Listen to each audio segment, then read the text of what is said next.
안녕하셨습니까? 원더풀 인생 후반전의 파파홍입니다. 노년층 사이에서 기초연금에 대한 불만이 많습니다. 이름은 기초연금이라고 지어놓고 달떡 별떡 다 빼먹듯 소득과 재산을 촘촘히 계산해서 탈락시키는 경우가 많기 때문입니다. 이렇다 보니 기초연금 수령 대상에서 행여 탈락이라도 할까봐 이런저런 아이디어를 내게 됩니다. 하지만 쓸데없는 짓입니다.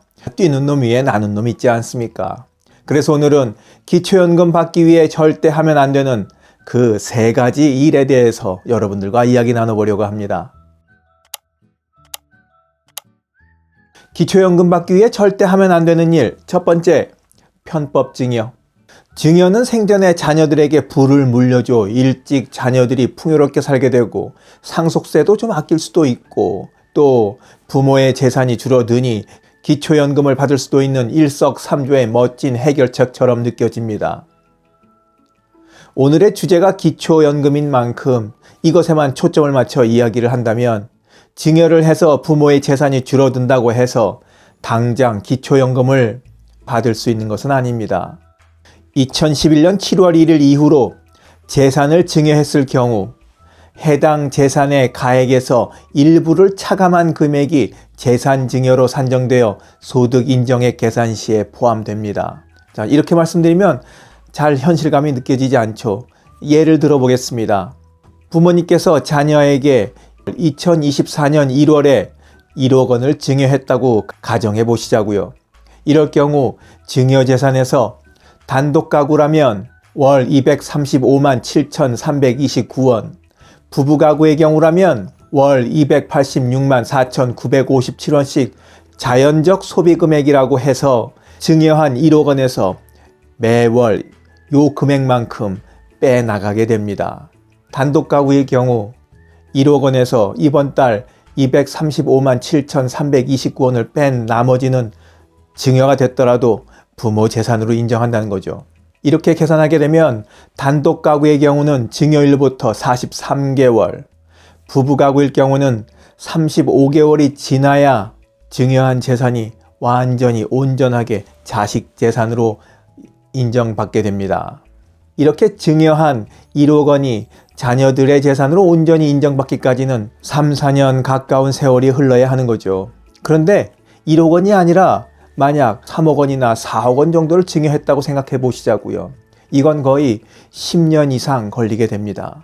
자녀에게 증여를 하는 이유가 여러 가지 있겠지만 기초연금을 받기 위한 목적으로 증여를 하는 것은 무모한 일이다, 이렇게 말씀드릴 수 있겠습니다. 결론적으로 말이죠. 기초연금 받기 위해 절대로 하면 안 되는 일, 두 번째, 통장에 있는 돈을 빼돌리는 것. 기초연금에서 금융재산을 조사할 때 3개월 평균 잔액을 소득 인정액으로 포함시킵니다.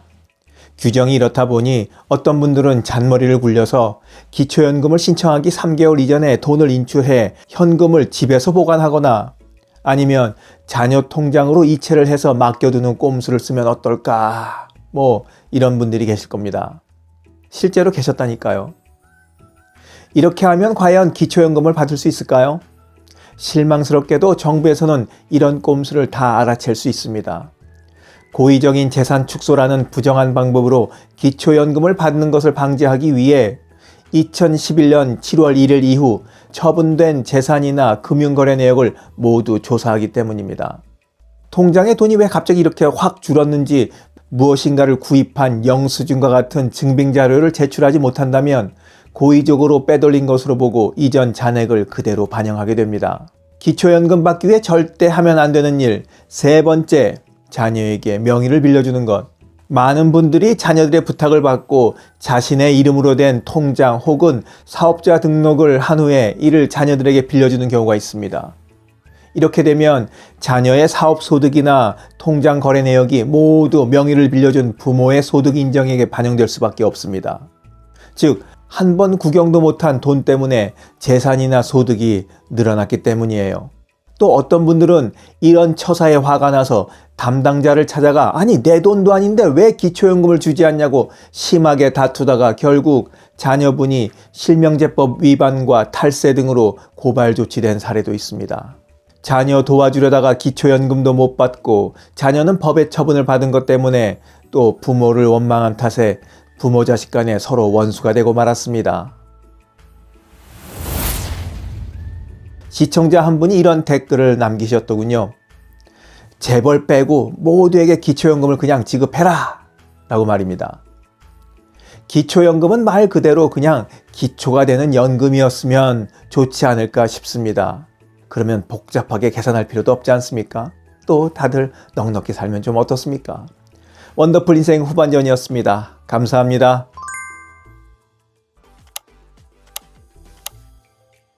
유튜브 채널 원더풀 인생 후반전을 운영해온 지도 어느덧 4년이 흘렀습니다.